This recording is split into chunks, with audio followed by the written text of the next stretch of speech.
फणिवधूगण भक्तिविलोकन प्रविकसत्करुणाकुलचेतसा फणिपतिर्भवताच्युत जीवतस्त्वयि समर्पितमूर्तिरवानमत्.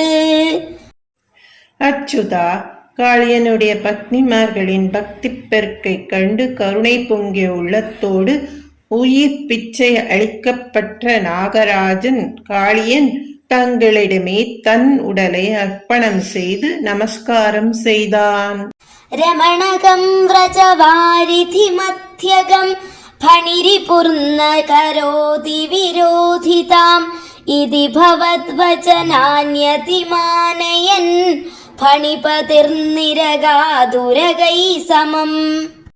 फणिवधूजन दत्तमणिव्रज ज्वलितहारदुकूलविभूषितः तडगतै प्रमदाश्रुविमिश्रितैः समगता स्वजनैर्दिवसावधौ. அவனிடம் அப்போது, நீ இவ்விடத்தை விட்டு கடல் நடுவில் இருக்கும் ரமணகத் தீவுக்கு போய்விடு. அங்கு கருடன் உன்னோடு விரோதம் கொள்ள மாட்டான் என்று தேவரீர் கூறிய வார்த்தைகளை மிகவும் மதித்து காளியன் மற்ற பாம்புகளுடன் அவ்விடத்தினின்றும் வெளிப்பட்டு சென்று விட்டான்.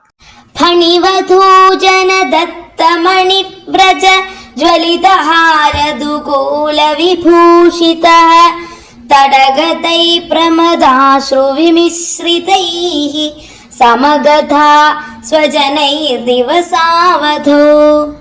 நாகபத்னிகளால் உமக்கு அளிக்கப்பட்ட ரத்னங்களாலும் ஒளி வீசும் மாலையாலும் பட்டாடையாலும் நன்கு அலங்கரிக்கப்பட்ட தாங்கள் நதிக்கரையில் மகிழ்ச்சி கலந்த கண்ணீர் பெருக்கி நின்ற சுற்றத்தாருடன் மாலையில் ஒன்று சேர்ந்தீர்கள்.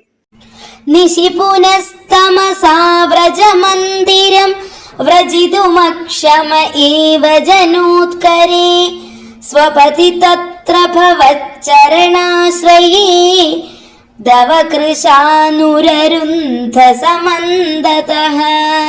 அப்போது இரவாகி எங்கும் இருள் கவ்வலால் ஆய்ப்பாடிக்கு திரும்பிச் செல்ல இயலாமல் மக்கள் எல்லோரும் உமது திருவடியை சார்ந்து அங்கேயே தூங்கினார்கள். அப்போது திடீரென நாற்புறமும் காட்டுத்தீ சூழ்ந்து கொண்டது.